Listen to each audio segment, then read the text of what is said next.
everyone, my name is Tiffany and this is my channel, Who's Your Handmade. Thank you so much for stopping by today.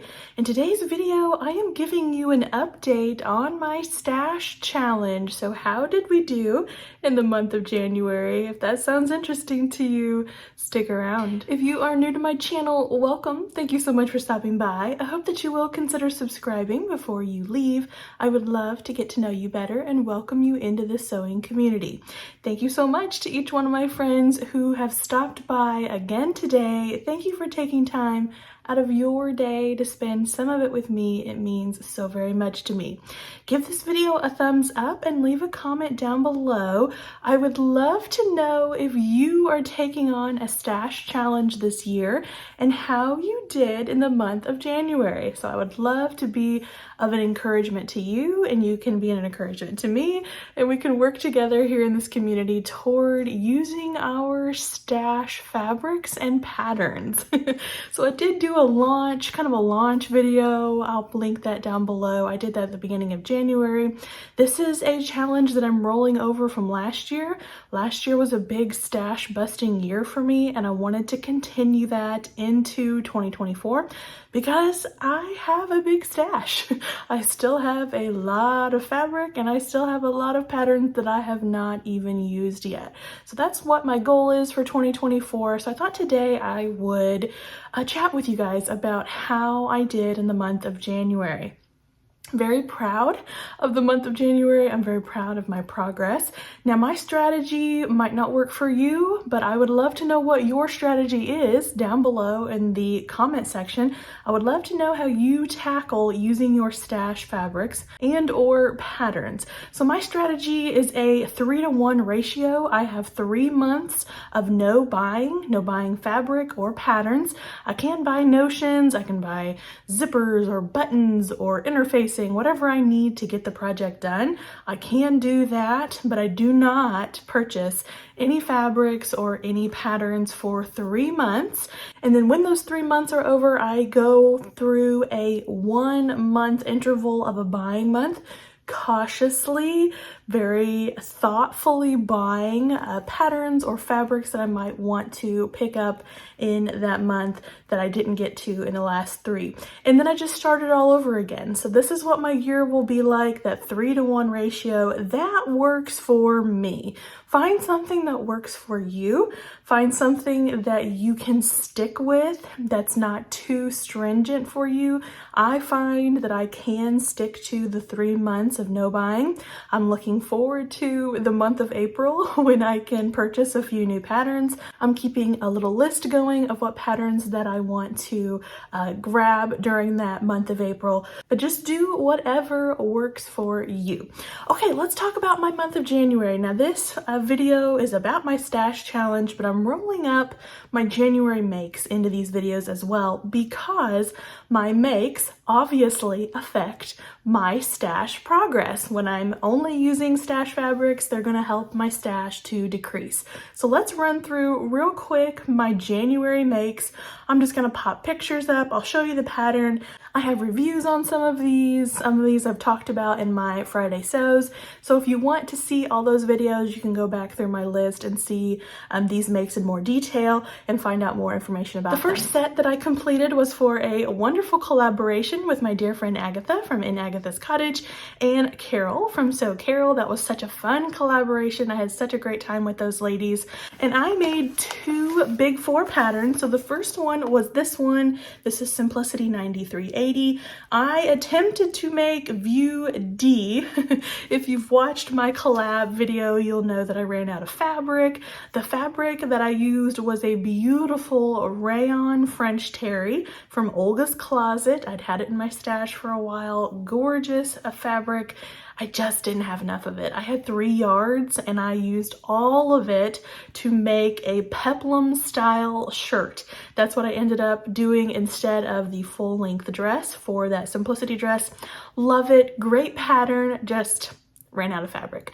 I did make the size extra large. It fits me really, really well. Actually, I had to take it in just a little bit on the side. So this pattern definitely runs on the bigger side, I would say. really fun pattern. To pair with my Simplicity shirt, I made a really wonderful new skirt pattern. This, I think, was actually my favorite make of the month because this is such a great skirt pattern, and it was just hiding in my stash. This is McCall's 8055. You have two different styles of skirts. You have a pencil skirt and then you have an A-line skirt. I did make the A-line version, the one that she's wearing there. Just a really great staple pattern to have in your stash. I did use a little bit smaller seam allowances, but even then, this pattern came out large for me as well. So this is a great pattern if you are just outside of the pattern measurements. Give it a try. It might actually end up working for you. I used a beautiful Liverpool knit for this skirt. Love Liverpool as a bottom weight fabric. This beautiful fabric came from Let's Sew in Evansville, Indiana. Moving on to a fail, but I'm gonna go ahead and count it as a make because it did help me use fabric out of my stash. This is the Pattern Emporium Sweet Cheeks sweater, and like I said, this was a fail for me. I made the size 24 with the V-neck option, and for some crazy reason, I made it the cropped length. I don't even know why I went with the cropped length. I don't know. Momentary lapse of judgment on this one, y'all. It was definitely a fail. Way too short. Even the V neckline didn't turn out like I wanted it to. So I am counting this one as a fail. Beautiful fabric. I purchased this sweater knit from Fashion Fabrics Club. They have excellent fabric, you guys. I will definitely be ordering from them again. I have loved every single thing I have made from my order there that I placed around Christmas time. Great. I love their fabrics. And I was bummed to use it in a pattern that ultimately failed, but that's okay. I have a little bit more of it still on my shelf. If you want to learn more about my fail of this, I did do a Friday Sews about this one, and I'll link that down below for you. After that fail, I had a glowing success with one of my favorite patterns. I talk about it all the time. This is the Simplicity 9240 sweater. I love this pattern. I make the size extra large, although I think it's a little oversized. I kind of imagine it to be more of a size 2X, so I really love that pattern. I have only made view A of this pattern. Love it. It's a TNT for me. I used a sweatshirt fabric that is fleece lined. I purchased this from Joann's. Excellent fabric. It sewed up so well, and I love wearing that sweatshirt. And I will never stop recommending that pattern. The fifth make for the month of January was a pillowcase for myself. I wanted to make myself an envelope style pillowcase like I had made for my husband for Christmas. So I'll link the tutorial down below that I used for that pillowcase. Very easy, so much fun to sew. It would be a great beginner project for a child or a grandchild that you would love to introduce to sewing, to just get them to do some straight lines. Really, really fun. So I'll link that down below. And then my last make is this beautiful Gatlinburg quilt. Now this is for my husband Josh as a surprise for Christmas, if I can keep it from him that long.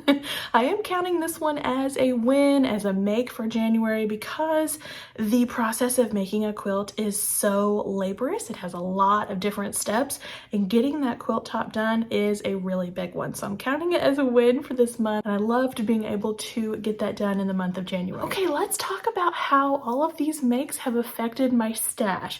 So I want to give you the yardage used for the month of January, and then I want to give you the number of new patterns that I have tried this month. So this is just some suggestions for maybe what you want to write down and what you want to track through your makes. I talk about the sewing journal a lot. You can also keep track of your yardage in there, and then you can thumb back through for the month of January and see how much yardage you were able to use out of your stash. So from my 6 makes, actually just 5, because I didn't count the quilt, the quilt yardage in any of these. So out of the 5 makes that I made for the month of January, I was able to use 16 yards out of my stash. 16 yards of fabric. I am so happy with that total. I'm so proud of myself. That's a very large number of fabric to move out of my room and turn it into makes that I absolutely love. Now, the number of new patterns that I used this month was 4. 3 of those are garment patterns. Simplicity dress was new, the McCall's skirt was new, the Sweet Cheeks sweater was new, and And I'm gonna count the quilt top as new because I've never made that pattern before. So 4 new to me patterns for the month of January. I also had a big win for the month of January in that I avoided a very tempting situation. So if you watched my launch video, I gave some tips and tricks for doing a stash challenge yourself, and one of them was to avoid temptation. Well, I went on a sewing retreat a couple weeks ago, and the sewing retreat center was literally attached to a quilt store, a fabric store, patterns. So temptation was right there next to me. But I avoided buying all weekend, and I thought I would share the tricks that I put in place to help me avoid that temptation with y'all real quick. The first one is that I decided to bring a ton of projects from home. I did not want to run out of something to do. I did not want to grow bored. I had so many things packed with me on that sewing retreat so that I would not be tempted to go next door and find a new project. The second one seems like a no-brainer, but I just didn't go into the store. My mother and our friends would go over there periodically through the days to look around or get some fabric, and I just did not go. I stayed in my little area, I stayed at my sewing machine, and I worked on my projects. I did not venture over into the store except to pay for my weekend. I needed to pay for that, and I wanted to do some filming for you all for my vlog that I put out last Tuesday on my sewing retreat weekend. So I did not go over there. I did not even put myself into the place of temptation. And while I was over there filming and paying for my stay, I was reminding myself of my goals. I was looking at the fabric. It was beautiful. You get that boost of being around something that you can buy and add to your collection. But I was picturing in my mind all of my quilting fabrics, all of my garment fabrics, all of the many patterns that I have. I was trying to remember my goals as I was walking through there, and that really, really helped. I even picked up a pattern at one point and looked at it and then thought, you know what, Tiffany, you have so many patterns at home that you haven't even tried yet. Put this one back. It does not need to come home with you. The last trick that I used was to have an accountability partner. Now, I didn't actually have a physical accountability partner with me. Mom and my friends were buying, so I might have been influenced or tempted by them if I was not thinking about you all. Actually, series that I'm doing about stash busting, you all are my accountability partner. I'm using you all as an accountability partner whether you know it or not, so you all definitely helped me while I was there inside the store. And that's my progress on my stash challenge for January of 2024. Like I said, let me know down below in the comment section if you are also doing a stash challenge this year. It seems like a lot of us do have that goal. I would love to know your strategy or your personal tips and tricks, and maybe one day I can compile all of those and share them with us all soon. Thank you so much for watching, everyone. Take care. Bye-bye.